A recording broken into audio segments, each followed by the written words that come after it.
Mga ka-business, baka samantalahin ko itong pagkakataon na to. Kung po pwede po sana, lalambing ako sa inyo. Supportahan niyo po yung Anime Reactors TV.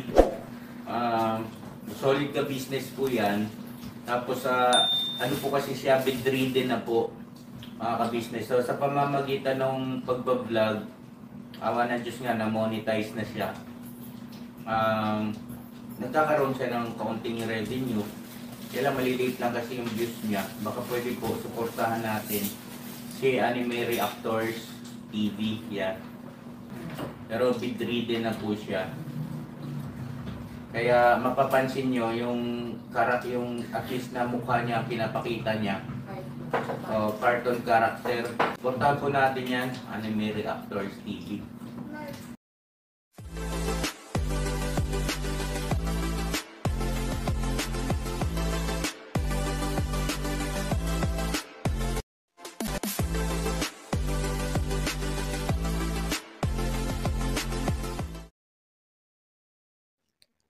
Hello guys, mapagpalang araw po sa ating lahat. Narito pong muli ang inyong lingkod, Anime Reactors TV. At sa mga hindi pa po nakaka-subscribe dyan sa aking munting channel, ay baka pwede naman pong makipindot na po na subscribe button. At makilike and share na rin po ng aking mga video. At patuloy din po natin suportahan ang Mag-amang Ka-Business Official at Papa Dins TV. At ganun din po yung kanilang second YouTube channel na Ka-Business Family.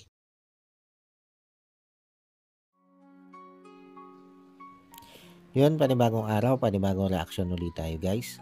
At for today's video po ay gusto ko lang pong gawa ng reaction. Itong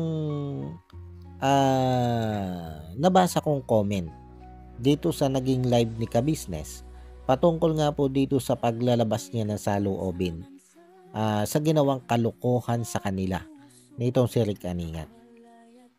Ito kasi guys, na nag-comment na ito, na si Hermie Padolina, ay 2 beses ko nabasa ang comment nito pero pareho din lang naman ang nilalaman ng kanyang comment. Kumbaga, tila ba kinukondisyon niya ang isip ng ibang viewers na magalit dito kay Ka-Business, na dapat ay si Ka-Business pa ang kanilang sisihin sa mga nangyaring ito. Pero kung susuriin mo yung kanyang sinasabi, yung kanyang pinupunto dito sa comment niya, ay masasabi mong ito yung tao na hindi marunong mag-isip. Yung bang makagawa na lang ng isang komento na sa tingin niya ay makasisira dito sa kanyang kinokomentan. Yung bang kaya lang nag-comment ay para masiraan niya itong si Ka-Business. Tingin ko ito yung taong inggit na inggit dito kay Ka-Business Kasi yung comment niya hindi naman ito yung tipong concern doon sa ipinagtatanggol niya. Kundi ang layunin lang talaga niya dito ay siraan itong si Ka-Business doon sa mga iba pang viewers ni Ka-Business. Kumbaga gusto niyang i-kondisyon ang isip ng iba pang mga viewers ni Ka-Business na dapat ay si Ka-Business ang sinisisi dito sa ginawa niyang pagpapublic ng ginawang kalukuhan nitong si Rick Aningat. Ito, Ma'am Hermie, sasagutin ko po itong komento nyong ito. Sabi nyo dito, kasi si Clarissa nga, ang daming pinagsasabi, ala sinabi si Ka-Business, kahit ano. Mahinahon pa siya Ngayon halos nagkakagulo kayo Alam naman ni Ka-Business na may problema si Aningat dahil sa asawa. Hays, ano ba yan? Yan yung comment niya guys. Tapos yung isa niyang komento guys, ganyan din yung nilalaman. Kaya lang doon may tawa siya. Kaya sabi ko nga, itong taong ito, hindi ito nag-comment dito kay Ka-Business dahil concern siya dito kay Rick Aningat. Kundi ang layunin lang talaga niya dito sa kanyang comment na ito ay para ikondisyon yung isip ng ibang viewers na magalit dito kay Kabisnes. In short, gusto niyang sirain dito si Kabisnes. Ito po Ma'am Hermie, sasagutin kita dyan sa komento mong yan. Baka sakali kasing sa pamamagitan nitong pagsagot ko dito sa comment mo ay maliwanagan ng makitid mong utak kung bakit nga ba itong sila Kabisnes ay nag-react ng ganito kay Rick Aningat. At kay Clarissa ay nag-react man sila ay hindi kagaya nitong naging reaction nila dito kay Rick Aningat. Pero wag mong sabihin na hindi sila nag-react dito kay Clarissa. Dahil kung talagang nanonood ka dito kay La Kabisnes, alam mo na itong sila Kabisnes ay nag-react din sa mga pinagsasasabi nitong si Clarissa. Hindi nga lang lahat ng pinagsasabi nitong si Clarissa na hindi maganda dito kay La Kabisnes ay nag-react sila. Pero nag-react pa rin sila dito kay Clarissa. Baka hindi mo lang napanood. Kasi nga, bumibisita ka lang dito sa vlog ni Kabisnes para makichismis. Kaya malamang, hindi mo nahagip yung naging reaction nila dito kay Clarissa. Kaya lang, iba talaga yung naging reaction nila nung si Rick Aningat na yung gumawa ng katarantaduhan sa kanila. Alam mo kung bakit, Ma'am Hermie? Ganto lang po kasimple yan. Unang-una, sino ba itong si Clarissa dito kay La Kabisnes? Itong si Clarissa po, Ma'am Hermie, ay 4 na araw lang na naging kadaupang palad nitong sila Kabisnes. Kumbaga, hindi pa ito ganun kalapit sa puso nila. Bagamat nakakausap nila ito dito sa video call, ay dito pa lang ay utay-utay na nilang nakita o naramdaman na itong si Clarissa ay hindi maayos na tao. Kaya naman wala silang naging personal attachment dito kay Clarissa. Ibig sabihin, hindi na palapit ng ganun si Clarissa sa puso nila. Kaya yung mga pinagagawa ni Clarissa, yung mga pinagsasabi ni Clarissa na hindi maganda dito kay La Kabisnes, hindi yan ganun kasakit kay La Kabisnes. Kaya halos binaliwala lang nila yung mga pinagsasabi nyo ni Clarissa. Dahil nga hindi naman napalapit sa kanila sa kanilang kalooban itong si Clarissa. Dahil nalaman agad nila kung ano ang totoong kulay nitong si Clarissa. Ngayon, dumako tayo dito kay Rick Aningat. Bakit nga ba ganito ang naging reaksyon nila Kabisnes nung si Rick Aningat na ang nanira sa kanila? Kasi Ma'am Hermie, si Rick Aningat po ay hindi na itinuring na iba nila Kabisnes. Bukod sa kaibigan, ay itinuring na nila itong kapamilya. Malapit po ang kalooban nila Kabisnes dito kay Rick Aningat. Dahil sabi ko nga, bukod nga sa pagiging magkaibigan, ay magkapamilya na ang turing nila dito. At sa katunayan, dahil nga sa sobrang palagay ang loob nila Kabisnes dito, dahil sa sobrang lapit na nila dito kay Rick Aningat, ay ginawa pa nga nilang ninong ito nila Intoy at Bay Papaya sa kasal. Kaya naman, nung si Rick Aningat ang nanira dito kay La Kabisnes, sobrang nasaktan ang buong Kabisnes family. Dahil sa kabila ng pagturing nila dito bilang isang kapamilya, ay ito pa yung ginawa sa kanila ni Rick Aningat. Yan yung dahilan, ma'am, kung bakit ganito mag-react sila ka-business sa ginawang ito ni Rick Aningat. Kasi sobra silang nasaktan. Sobra silang na-disappoint dahil sa ginawang yun ni Rick Aningat. Dahil hindi nila inaasahan na gagawin sa kanila yun ni Rick Aningat sa kabila ng lahat ng magaganda nilang ipinakita dito. Kaya kung tutuusin, ma'am, kung marunong kang mag-isip, hindi mo na kailangang itanong yan eh.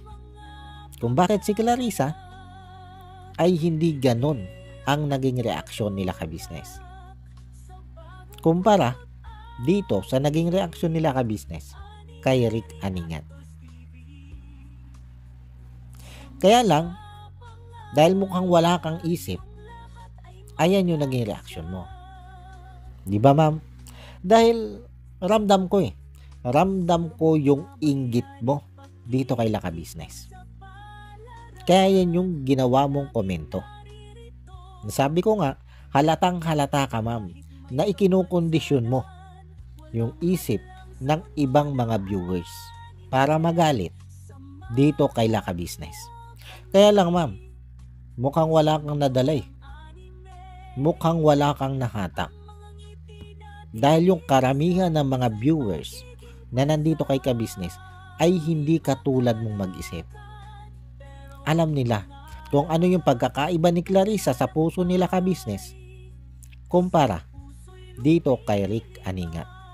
Mukhang ikaw lang nakakaisip ng ganyan, ma'am eh. Dahil nga, sa malaki yung inggit mo kay Laka Business, kaya gusto mo silang siraan. Maunawaan pa sana kita eh. Kung naramdaman ko na totoong concern ka dito kay Rick Aningat, kaya ka nag-comment. Tapos doon sa sinabi mo, na alam naman ni ka-business na itong si Rick Aningat ay may problema. Dahil may sakit ang asawa nito. Alam naman natin lahat yan. Hindi lang si ka-business ang may alam yan. Alam nating lahat yan. Pero ma'am, hindi mo ba naisip na yun na nga eh. May problema na nga itong si Rick Aningat sa kanyang asawa. Dahil ito'y may sakit. Ay bakit pa niya nagawa ito kay Laka Business? Halip na humingi siya ng tulong dito kay Laka Business at nagpakumbaba para sa kanyang asawa, ay bakit pa siya gumawa ng ganito kalaking kalokohan? Hindi mo ba naisip yan, ma'am? Bakit sila ka-business ang tila sinisisi mo dito? Ay itong si Rick Aningat ang gumawa ng katarantaduhan. Ay mukhang balibat yung utak mo, ma'am eh. Dahil tila ba mas gusto mong sisihin itong inargabyado kaysa dun sa nang argabyado? Ganyan kabalibat ang utak mo, Ma'am Hermie. Ginagamit mo ang sakit ng asawa ni Rick Aningat para siraan sila ka-business. Ganyang kabalibat ang utak mo, Ma'am Hermie Padulina, na gusto mo pang palabasin dito na si Rick Aningat ang biktima at sila ka-business ang masama. Kaya baligtad, ma'am. Baligtad yung utak mo. Dahil ang gusto mong gawing biktima dito ay yung gumawa ng kalokohan. At ang gusto mong gawing masama dito ay yung ginawa ng kalokohan. Ganyang kabalibat yung utak mo, Ma'am Hermie Padulina. Kaya nang dahil yan, guys, ay bigyan naman natin ng masigabong palakpakan itong si Ma'am Hermie Padulina sa kanyang pagiging utak biya. Ganyang kakakitid mag-isip. Ganyang kakitid yung tinatakbo ng utak mo. Kaya ito, ma'am, ito yung tatandaan mo, ha. Hindi porke may problema yung isang tao o may mabigat na dinadalang problema yung isang tao ay hindi mo nasisitahin yung ginagawa niyang pagkakamali, yung ginagawa niyang kalokohan. Sa tingin mo, kung hindi ba ito sinita nila ka-business, ito si Rick Aningat, dito sa ginagawa niyang katarantaduhan kay Laka Business. Sa tingin mo titigil ito? Sa tingin mo kusang mananahimik ito? Nasita na nga nila ay tuloy-tuloy pa rin sa paninira sa kanila. O baka naman kaya ayaw mong ipasita itong si Rick Aningat dito sa ginagawa niyang kalokohan o katarantaduhan dito kay Laka Business, sa ginagawa nitong paninira dito kay Ka Business, ay kasi doon katuwan-tuwa. Kasi sinisiraan ni Rick Aningat itong si Ka Business.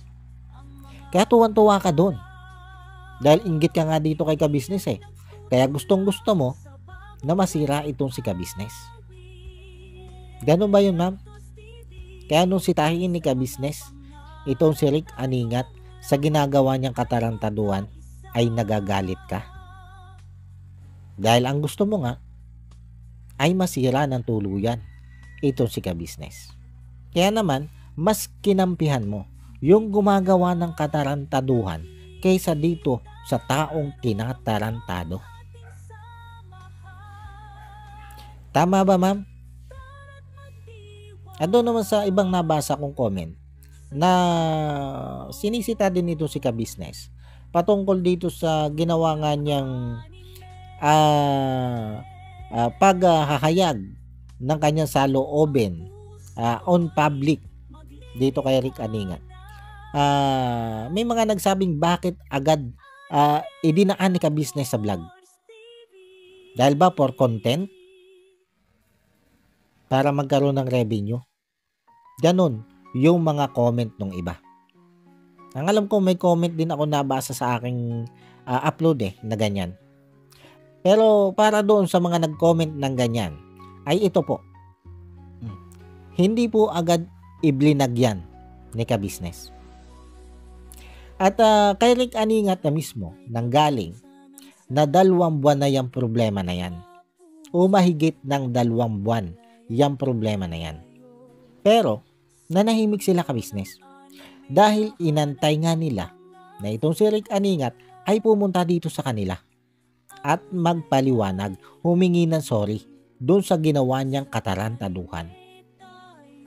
Pero lumipas ang mahigit 2 buwan ay walang Rick Aningat na nagpakita dito kay Laka Business.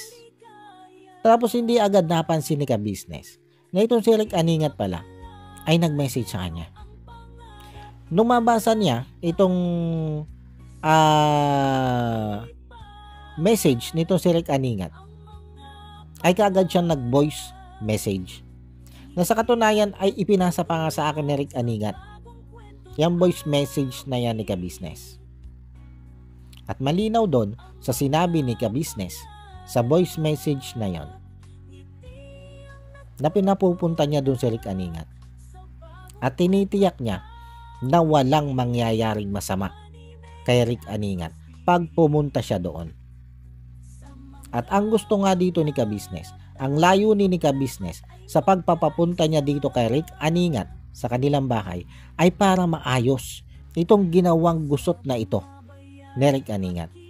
Kumbaga, naandoon ang hangarin nila Ka Business na maayos ito sa magandang usapan.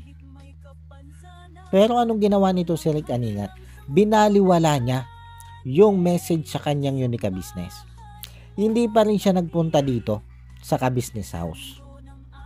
At doon sa comment section niya, ay halip na magpaliwanag siya sa kanyang pagkakamali, ay tila sinisiraan pa niya ito sila Ka Business doon sa mga reply niya sa comment sa kanya. Kaya ibig sabihin lang, ay wala talaga siyang plano na humingi ng dispensa dito sa ginawa niyang ito kay Laka Business. Kaya naman nagpasya na ito sila Ka Business na ibulalas na ang lakat ng kanilang sama ng loob sa ginawang katarantaduhang ito ni Rick Aningat. Kaya doon sa nagsasabi na bakit iblinag agad, hindi po yan iblinag agad.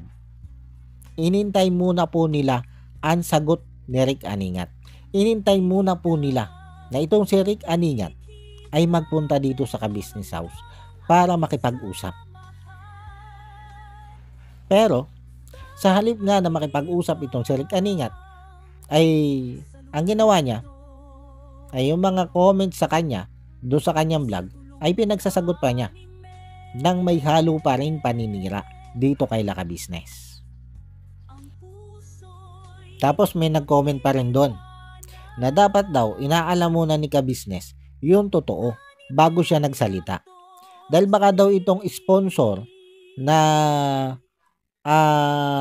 kumontak dito kay Laka Business ay baka sinisiraan lang daw nung sponsor itong si Rick Aningat dito kay Laka Business.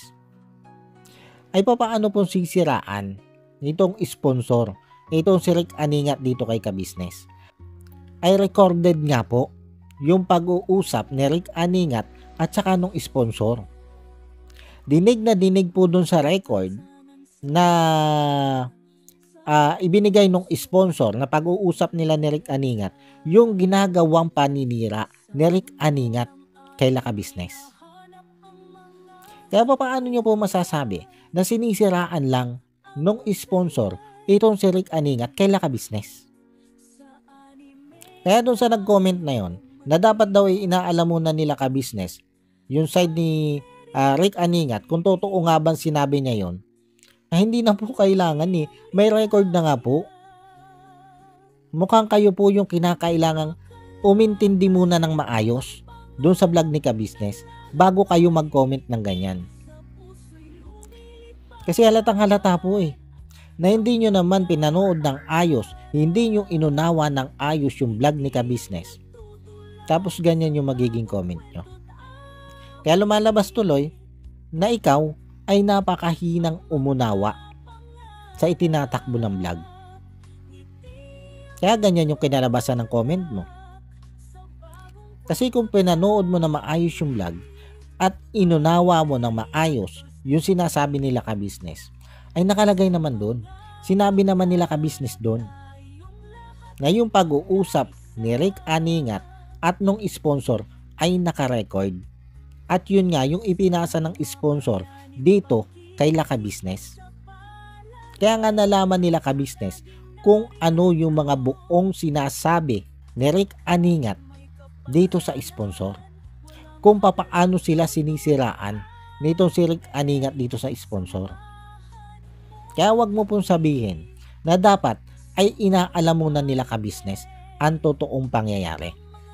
Na dapat inaalam muna nila Ka-Business yung side ni Rick Aningat. Ay kung tutuusin po, kaya nga pinapupunta nila Ka-Business itong si Rick Aningat dito sa Ka-Business House ay para makuha yung side ni Rick Aningat. Para makompronta siya nila Ka-Business kung bakit nga ba niya ginawa ito kay Laka Business. Ano ba yung layunin niya? Kaya nga lang, ay hindi tinugunan ito ni Rick Aningat. At hanggang ngayon, ay hindi na siya pumunta dito kay Laka Business. Ayan si Laka Business naman kahit yung nakapagsalita ng ganyang katindi sa live, kung pupunta lang itong si Rick Aningat dito kay Laka Business, tatanggapin niya ni Laka Business. At bibigyan niya ng pagkakataon na makapagpaliwanag. Kaya lang, mukhang itong si Rick Aningat ay hanggang sa ngayon ay nagmamataas pa rin. Kaya hanggang ngayon ay wala pa ring Rick Aningat na pumupunta dito kay Laka Business. Kaya doon sa mga nagko-comment, bago sana kayo mag-comment, ay unawain nyo muna na maigi yung inyong pinapanood. Hindi yung basta na lang kayo makakomment. Katulad nga halimbawa nito si Ma'am Hermie Padolina na ito. Ma'am Hermie, huwag nyo naman po masyadong ipahalata na wala po kayong utak, na mahina po yan takbo ng kokote nyo. Huwag pong ganun, ma'am. Kayo din ang mapapasama niyan. Paano guys, hanggang dito na lang muna ulit po. At sana po ay nagustuhan nyo itong aking reaction video na ito. At muli po ay maraming salamat po sa patuloy pong sumusuporta at sa walang sawa pong nanonood sa aking mga reaction video. At sa mga hindi pa po nakaka-subscribe dyan, baka naman po pwedeng makipindot na po ng subscribe button at maki-like and share na rin po ng aking mga video. At yun, bago po tayo tuluyang magtapos, ay gusto ko lang pong i-shout out itong sila Ma'am Nerissa ng New Jersey. Shout out po sa inyo, ma'am, at maraming salamat po sa patuloy nyo pong pagsuporta at wala nyo pong sawang panonood sa aking mga ina-upload na video. At shout out din po dito kay Ma'am Elena Capillo. Ma'am, maraming salamat po sa patuloy nyo din pong pagsuporta sa akin. At sa walang sawa nyo din pong panonood sa aking mga ina-upload na video.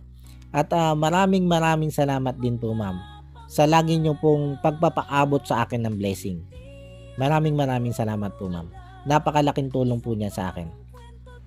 At shoutout din po dito sa aking mga kasamang reactor na sila Ma'am Fleurs Channel, Alminda Mix Vlog, Analisa Reality Vlog, MK Inday Ok Ride TV, Kamix Vlog, Taong Gala, Katangay PLC, at Kalingap Tura.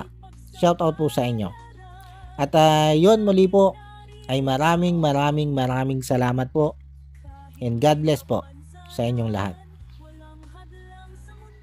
Anime Reactors, shoutout po. Suportahan natin yan si Anime Reactors TV. Yan, pakisupport po natin. Siya po ay isang bedridden na mga ka-business. Check nyo po yung kanyang YouTube channel, Anime Reactors TV. Siya po isang bedridden na, ayan, kahit paano nakakagawa-gawa siya ng mga reaction video patungkol sa ka-business official. Suportahan po natin para kahit paano magkaroon siya ng revenue. May magamit siya sa pambili-bili man lang ng gamot. Ano po mga ka-business.